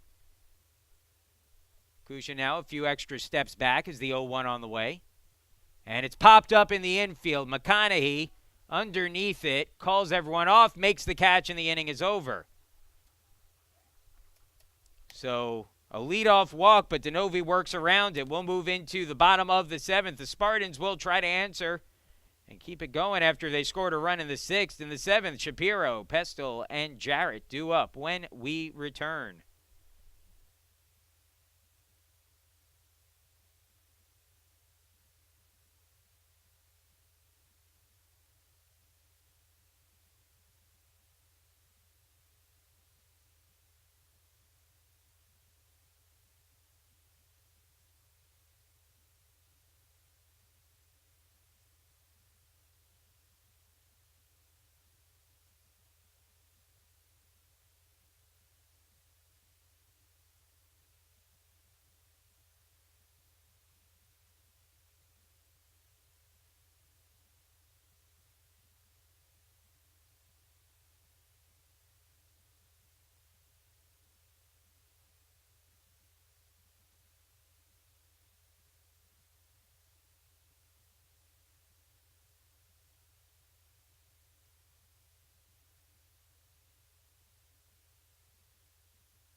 And welcome back. Nathan Shapiro to lead things off, and he'll face a new pitcher on the mound for Washington University. It'll be Mitchell Black, the sophomore out of Houston, Texas, Strake Jesuit College Prep High School.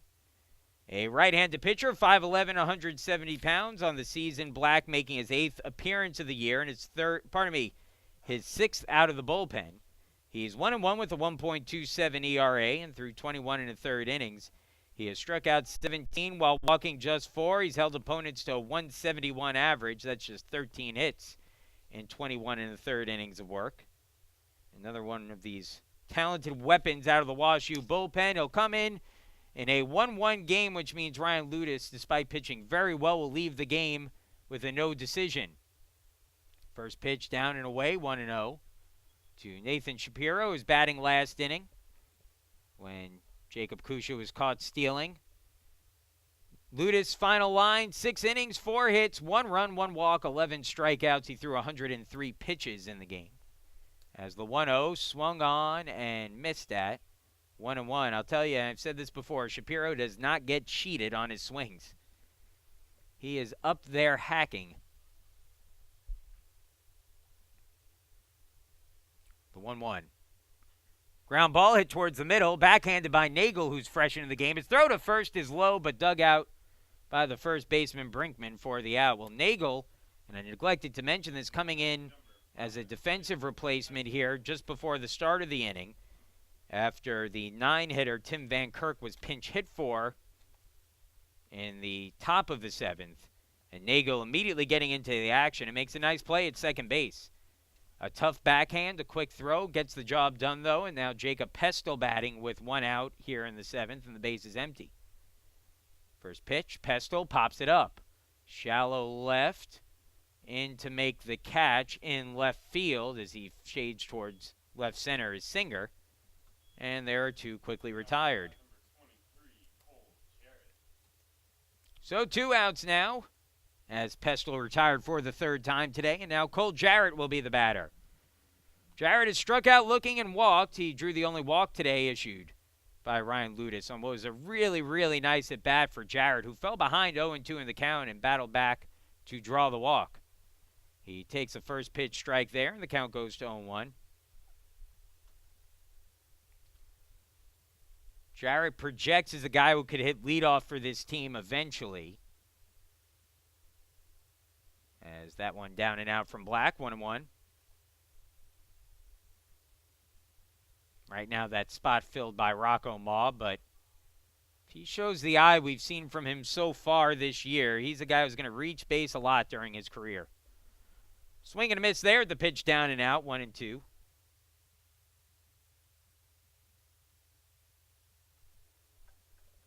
And now the count at 1-2. Black looking for a quick first inning of work. Here's the pitch. Swing and a miss, strike 3, and that will be the 3rd out of the inning. So the Spartans go down in order against Black here in the 7th, and we'll move along to the 8th. 1-1 the score. Singer, Brinkman, and Ostrander due up when we return.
Well, big inning coming up for DeNovi here, going through the heart of the order for the 4th time. 2, 3, and 4 due up for WashU. Singer, Brinkman, and Ostrander.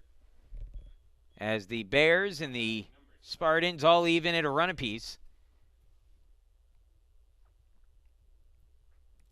Singer 0 for 3 in the game, hitting a 186 on the year. DeNovi had 81 pitches to begin the 8th. First one on the way. And a little outside. Good job to try to frame it by Ryan, but it misses 1-0. Washington won the early game.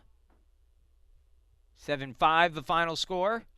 As that ball lifted in the air, right field, Stawicki, who was playing a few steps in, shades towards the line to make the grab for the first out. One gone here. Now John Brinkman to the plate. Brinkman 0 for 2. A ground out, reached on an error, and walked in his 3 trips to the plate. Hitting at .390 on the year. Pitch from DeNovi. Fastball, knee high for a strike, 0-1.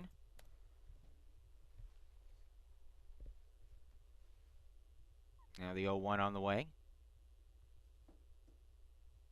Curveball.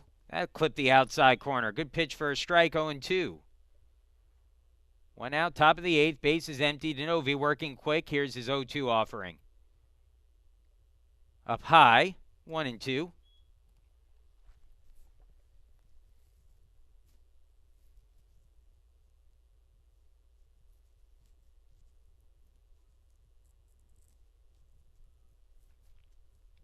Here's the 1-2. Swing and a miss at the pitch in the dirt, strike 3. Ryan's going to have to complete the play at first, but does. And that's the 2nd out of the inning.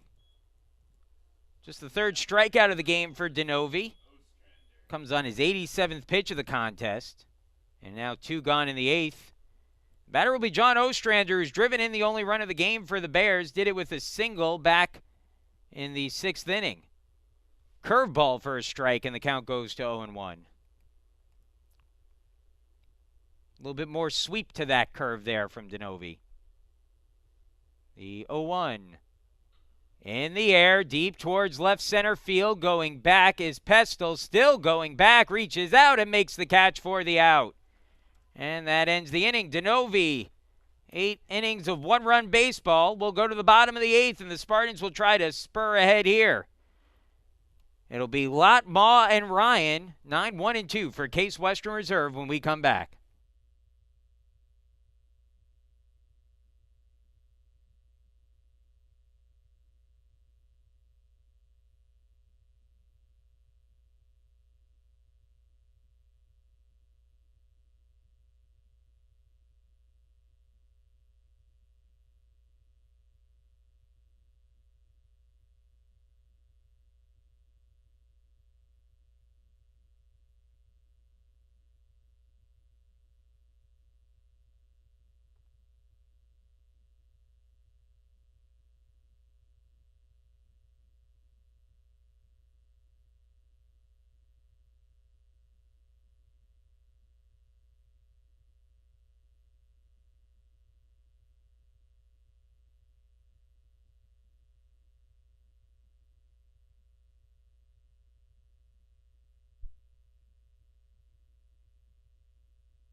Welcome back once again. It's taking over in left field for the Bears.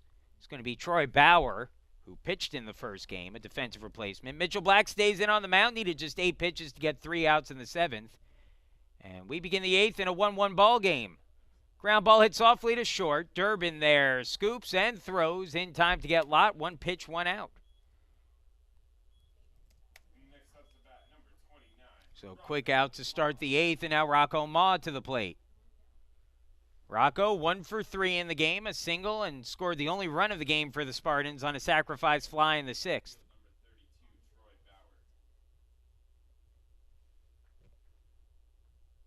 Ma now hitting at .342 on the season. Takes that pitch down low as he faces Black for the first time today.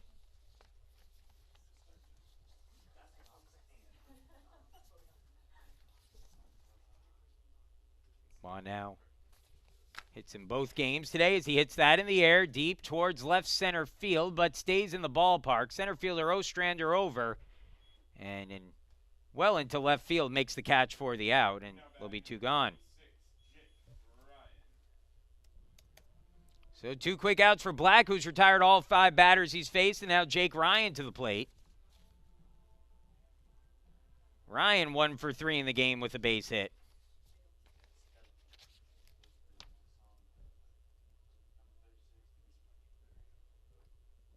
And he couldn't hold up on that one as the count goes to 0-1.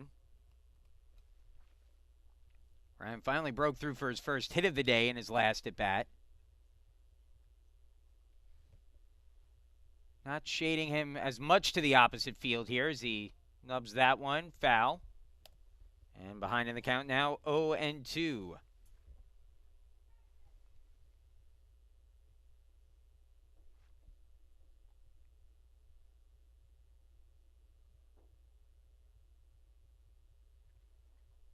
So Black a strike away from getting through 2 perfect innings here. Heading the count 0-2 on Ryan. Here's the 0-2 pitch. Misses outside. I'm laughing because, boy, Gardner really tried to get that one on the outside corner. He yanked that one from the visitor's batter's box into that lower outside corner of the plate. Couldn't get the call, though. Inside. And it's fouled off. And the count stays at 1-2. Gardner does a good job of that, though. I've been watching him all day today. He really frames up those pitches well. I say frame up, it's where you see the catcher pull the glove back over the strike zone. As that one swung on and missed at strike 3. Gardner has to complete the play at first, but does, and that ends the inning. So no runs, no hits, no errors, no one left on. In the 8th, we go to the 9th. Tie game, 1-1 the score. Gardner, Gray, and Dallinghouse due up for the Bears when we return.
Well, Nick Denovi will come out for the 9th. Remember, he pitched a complete game his last time out on Sunday, but that was just 7 innings, although through those 7 innings, he threw over 120 pitches.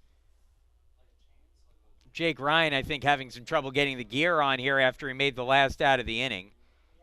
And so now he'll come back out and will come out to catch here in the 9th. Tie game, 1-1 the score. Denovi's been very good. He's thrown just 89 pitches today. Retired the side in order in the 8th. A flyout, a strikeout swinging, and another flyout. And will now face Gardner, Gray, and Dallinghouse due up. And it looks like he will bat here after coming in as a pinch runner earlier in the game in the DH spot. Gardner set to lead things off, hitting at .239 on the year. Gardner 0 for 2 in the game. A flyout, a ground out, and was hit by a pitch. First pitch on the outside corner for a strike from Denovi, and the count goes to 0-1. Here's the 0-1. Ground ball hit up towards the middle. Diving attempt by Lott, but it's through for a base hit. He deflects it into center field, and the leadoff man is on for the Bears here in the 9th. Now batting number 22, Jackson Gray. So Gardner's on, and Jackson Gray now to the plate. Gray a .291 hitter on the year, and let's see if he's swinging away or looking to move the runner over on a bunt.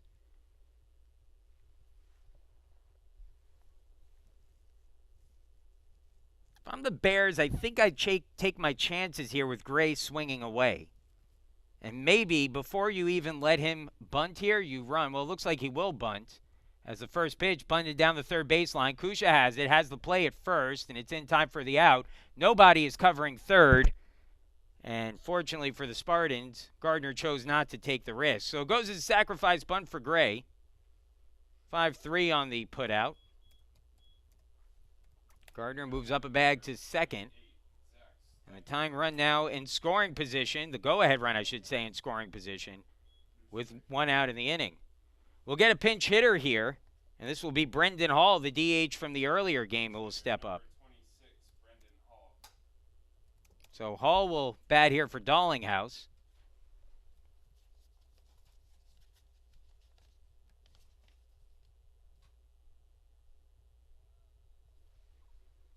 Hall, a .286 hitter on the year.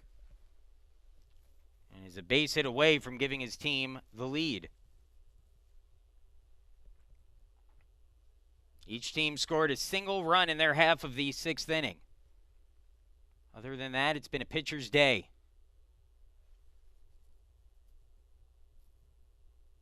1-1 the score. First pitch to Hall.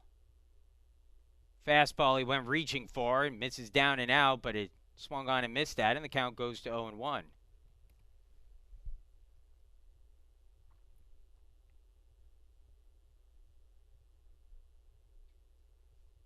The 0-1.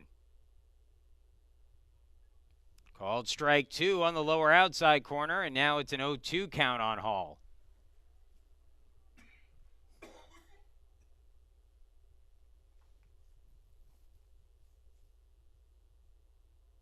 The 0-2. Inside, just missed him. Count goes to 1-2. Last thing you want to do if you're DeNovi is hit Hall ahead in the count 0-2.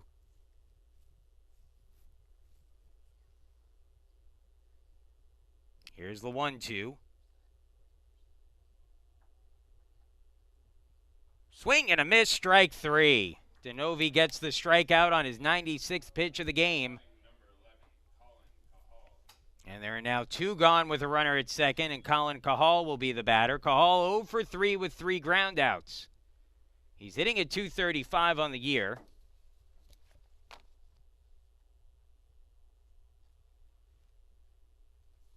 He's now 0 for 5 in the 2 games, and his head coach, Pat Bloom, who's coaching third, pulls him aside to have a talk with him here as he steps into the batter's box. DeNovi trying to get one more out, get his team through 9, looking a little frustrated on the mound that can't just get up and throw here.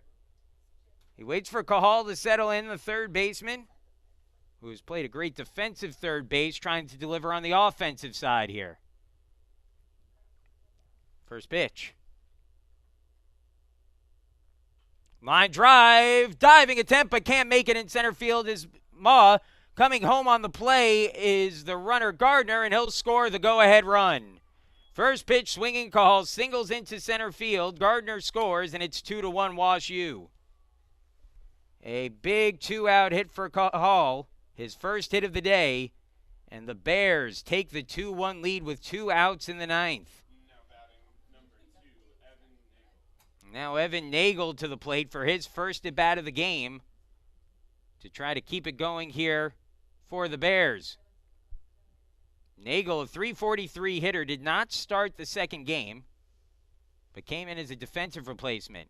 Pickoff attempt at first, not in time. Well, it was not a particularly hard hit ball, but that doesn't matter. Cahal able to give his team the lead, and now the Bears hold a 1-run lead at least. And the Spartans will be down to their final 3 outs when they come to bat in the bottom of the 9th. It will be the heart of their order. Kusha, Stawicki, and McConaughey due up. DeNovi trying to keep it at a 1-run game. Ground ball back out in front of the plate. DeNovi has it. Throw to first is just in time for the out. And that ends the inning, but the damage is done. A 2-out RBI single for Cahal. And Wash U will take a 1-run lead into the 9th. Heart of the order for the Spartans. Kusha, Stawicki, and McConaughey due up when we return.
Well, welcome back as Case Western Reserve now down to their final 3 outs, and Wash U will go to their bullpen and bring in John Brinkman.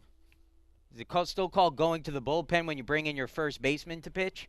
Brinkman, who did actually come out of the bullpen, so he's warm and ready to go. 0-1 on the season with no ERA. He's allowed 1 run, but it was unearned. He's given up just 1 hit and 1 walk through 3 innings of work and has struck out 4 batters. Opponents hitting 100 against him. And again, Brinkman has played first base through the first 17 innings of this game and will now come in to try to close this one out and get the save. He'll face the heart of the Case Western Reserve order. Kusha, followed by Stawicki and McConaughey due up.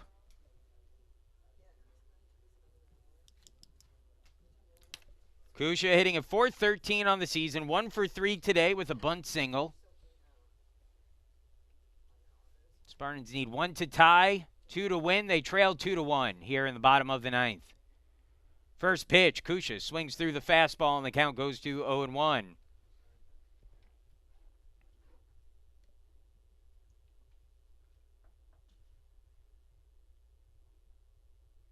The 0-1 offering. Down and out with the fastball, 1-1. Brinkman can certainly bring some heat.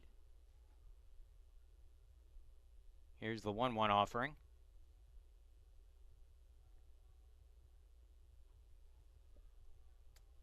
Two and 1. And he's coming straight fastball right now. 3 fastballs to start the at-bat against Kusha. Here's the 2-1. Swing and a miss at another fastball, 2-2. You'll see now with 2 strikes in the count if Brinkman offers up something else. He may stick with that fastball. It's been overpowering so far in this at-bat. Here's the 2-2. Swing and a miss, strike 3, another fastball, and it works out well. So Brinkman gets the first out of the inning. Now bring up Benjamin Stawicki. Stawicki batting with 1 out and the bases empty. Spartans now down to their final 2 outs. As 9 straight Case Western Reserve batters retired by this bullpen for Wash U. Called strike, and the count goes to 0-1.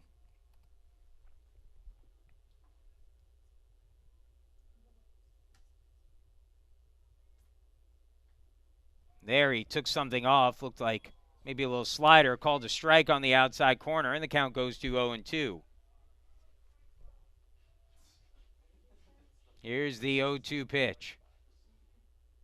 Up high, 1-2. Stawicki, a .339 hitter on the year. Drove in the only run of the game so far with a sacrifice fly in the 6th. Swings and stays alive, fouling that pitch back, 1-2 still.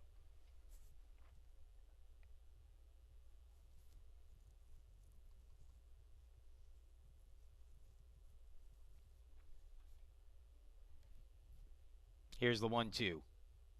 Curveball, throws him for a called strike 3, and that will be the 2nd out of the inning. Now batting number 31, Casey. Well, he hadn't shown that curve through the first 2 batters, and then all of a sudden he breaks it off against Stawicki. And what's the guy to do on that one? That's now 15 strikeout victims in this game for Wash U pitching, and it's down to Casey McConaughey with 2 outs. McConaughey hitting at .303, takes the first pitch outside for a ball, 1-0.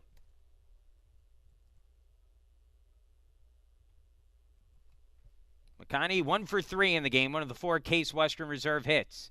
Hits that in the air, deep towards left center field, right center field, coming over and making the catch on the run is the right fielder, Jackson Gray, to end the game, and the Bears will come away with the win today, and they sweep the doubleheader against Case Western Reserve. Final score in Game 2 is 2-1. Washington University will improve to 15-3-1 on the season with the win. The Spartans drop to 12-8 with the loss. And the UAA,